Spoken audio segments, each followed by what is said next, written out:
이번 정책 발표는요 실패했습니다. 알라딘도 아니고요. 나와라 하면 집이 나오는 것도 아니지 않습니까? 어제 정책 발표 던져놓으시고 국토부에서 전화를 받지 않습니다. 역세권. 원희룡 장관님은 아주 이 압도적인 대응을 본인의 앞으로의 길을 위한 압도적인 대응을 하신 게 아닌가. 이번 공급정책 발표에서의 핵심 수혜지는 안녕하세요. 사다리경제 유선영입니다. 어제 9.16 공급대책이 발표가 됐습니다. 많은 분들의 관심을 사실은 기대를 모았던 대책 발표였지만 사실은 아무 내용도 없었다. 이렇게 정리를 하면서 자 오늘 그래서 별 내용이 없기 때문에 뭐 자료를 올려놓고 얘기할 것도 없습니다. 그래서 제가 깔끔하게 핵심 뭔지 그리고 중요한 내용들 몇 가지만 여러분들에게 쏙쏙쏙 집어서 말씀드리도록 하겠습니다.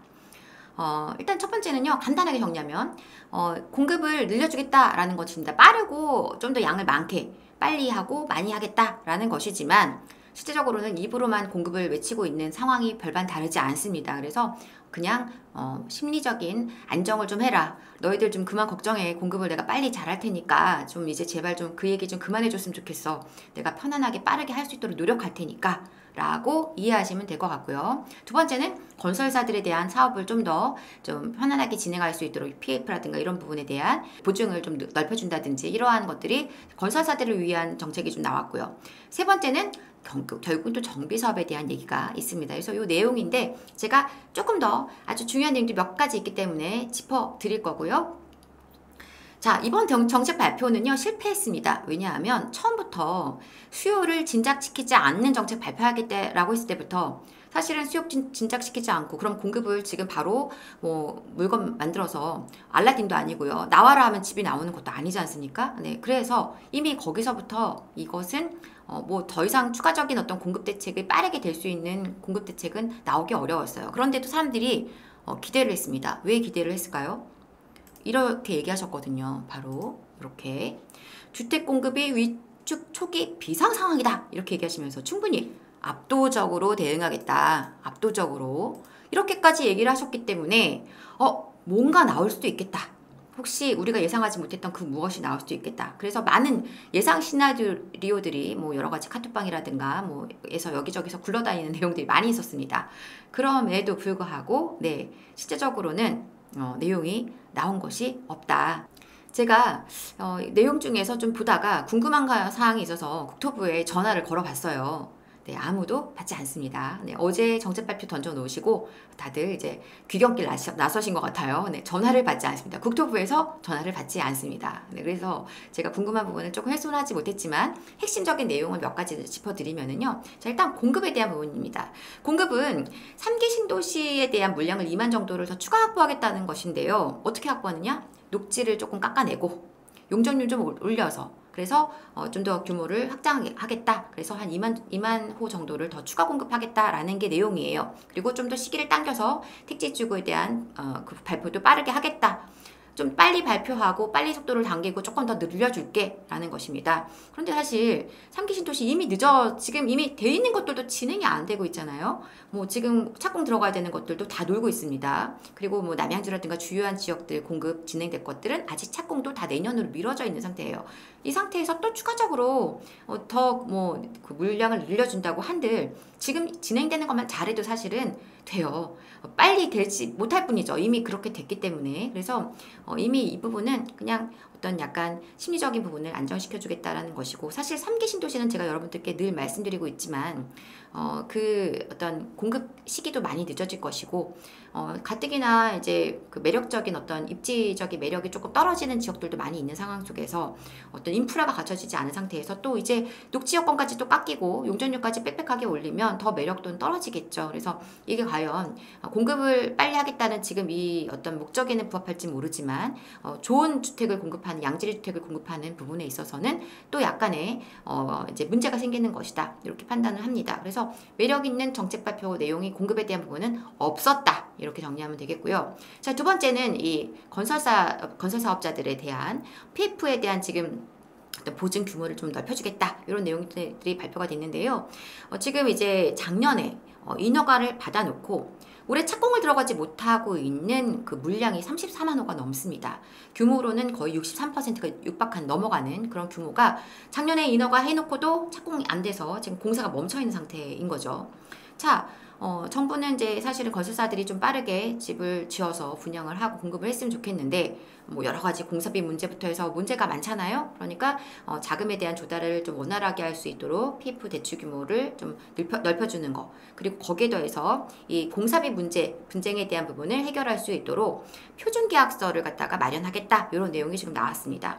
자, 이거는 근데 건설사 입장에선 좋을 수 있지만 또 예를 들어서 내가 사업 시행 주체인 조합원 입장이라면 어떤 공사비에 대한 분쟁이 이제 건설사 쪽에 유리한 쪽으로 흘러가게 된다. 또 문제가 생길 수는 있겠죠. 어쨌든 이 부분에 대해서 정부가 좀 나서서 해결을 해보겠다라는 내용이 있었고요. 그리고 비아파트 부분에 대한, 그러니까 이제 오피스텔, 도시형 생활주택, 다세대 주택 이런 것들이 되겠죠.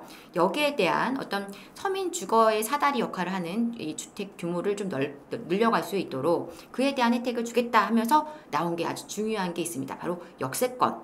역세권 주택에 대해서 이제 상업지역이나 준주거 지역의 역세권에 주택을 공급할 경우에 공용 차량을 확보하는 경우에는 주차장에 대한 요건을 좀 완화시켜 주겠다라는 내용이 있습니다. 뭐 이건 좀 내용이 복잡하긴 한데요. 어쨌든 사업을 하시는 사업 주체분들에게는 굉장히 좀 사업의 매력도를 좀 올려줄 수 있는 요소일 수도 있습니다. 그리고 꼭 지금 이번에 이 내용이 직접적인 어떤 역세권 입지에 영향을 주는 게 아니더라도 앞으로 역세권은 계속 나올 겁니다. 역세권 계속 나오게 될 거예요. 제가 여러분들께 이렇게 말씀드리고 있는데 나중에 한번 확인해 보시기 바랍니다. 그래서 역세권은 굉장히 중요하기 때문에 역세권 입지에 대한 관심을 계속 가지실 필요가 있겠고, 뭐 소형주택을 매수하신다거나 할 때도 주요한 도심부 역세권 어떤 입지들은 여러분들이 좀 잘 고려해 보실 필요가 있다라는 얘기를 거듭 강조를 드립니다.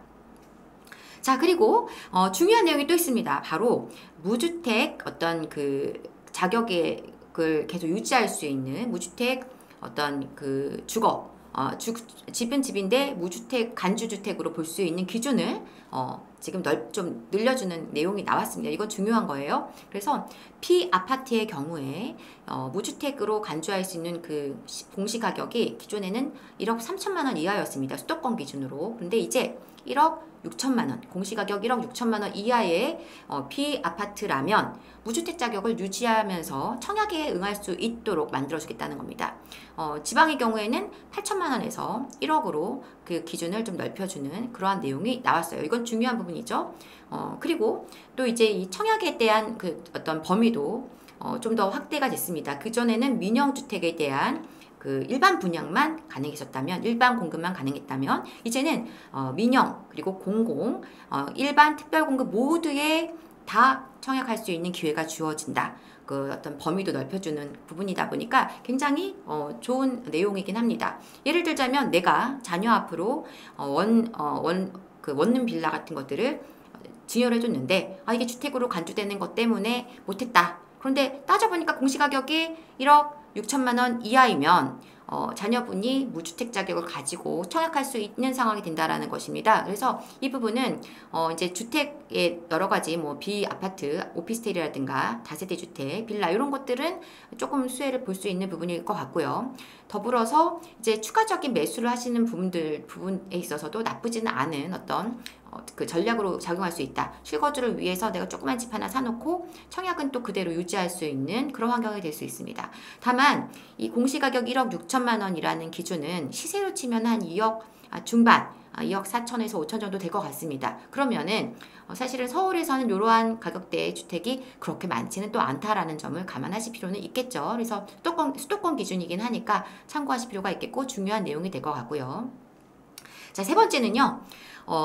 결국은 수혜지는 정비사업이라는 거예요. 정비사업 그리고 초기 재개발 빌라가 이번 어떤 공급대책 발표의 수혜지다.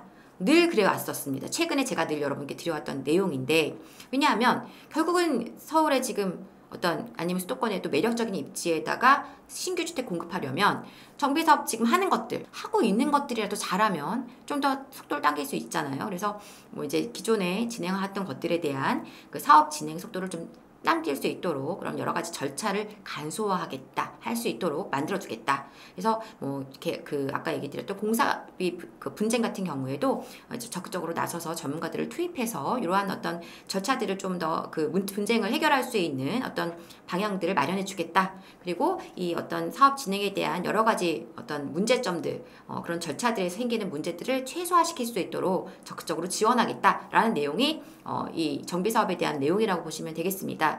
오세훈 시장도 결국 부족한 공급은 재개발, 재건축으로 메우겠다라는 얘기를 이미 했었고, 이걸 벗어날 수가 없기 때문에 똑같은 얘기를 국토부에서도 하고 있는 것입니다. 그래서 이제 정비 사업에 대한 부분들 더 이제 속도가 당겨질 수 있어요. 그래서 지금 현재 뭐 사업 시행 인가가 났거나 관리 처분 인가를 앞두고 있거나 뭐 이렇게 좀 어느 정도 속도가 와 있는 상태에 있는 그런 정비 사업 물건을 들고 있다.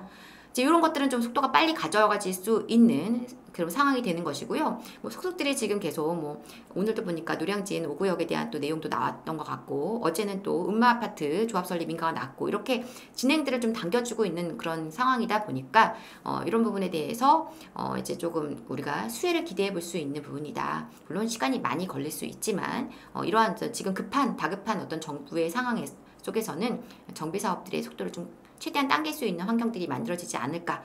그리고 이제 거기에 더해서 소규모 정비 사업, 이제 서울로 치자면 모아타운이 되겠습니다. 그래서 이 소규모 정비 사업에 대한 좀 더 여러 가지 환경들을 좀 좋게 만들어주겠다. 그래서 공공에서 이제 그 인접한 지역에 이제 같이 공동 시행을 진행한다든가 한다면 2만 제곱미터라는 기준을 한 4만까지도 늘려줄 수 있다. 이런 내용도 나와 있습니다. 이제 저층 주거지의 매력적인 입지에, 그리고 노후주택지들이 많은 곳에 있는 소규모 빌라, 다세대 주택, 이런 것들은 이 소규모 정비 사업을 통해서 좀 빠르게 속도를 당겨갈 수 있는 가능성을 열어주는 그러한 어떤 내용들이기 때문에 결국은 이번 공급정책 발표에서의 핵심 수혜지는 이 다세대 주택, 그리고 오피스텔 같은 이런 소형주택들과, 그리고 정비 사업이다, 재개발, 재건축이다. 이렇게 정리를 깔끔하게 해볼 수가 있을 것 같습니다.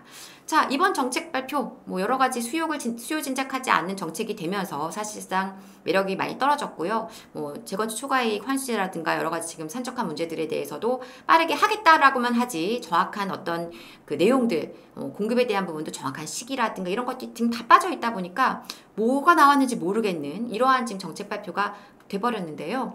어쨌든 원희룡 장관님은 아주 이 압도적인 대응을 너무 이제 어떤 본인의 방향을 위한 압도적인 대응을 하신 것 같아요. 본인의 앞으로의 길을 위한 압도적인 대응을 하신 게 아닌가, 이러한 아쉬움이 많이 남는 그러한 정책 발표였습니다. 자, 어쨌든 간에요. 우리는 우리의 갈 길을 잘 가면 됩니다. 큰 틀에서 본다면 내년 여름을 지나면서 여러 가지 악재들이 좀 거치는 시점부터는 이 공급 문제가 아주 큰 화두로 대두될 수 있을 가능성이 높습니다.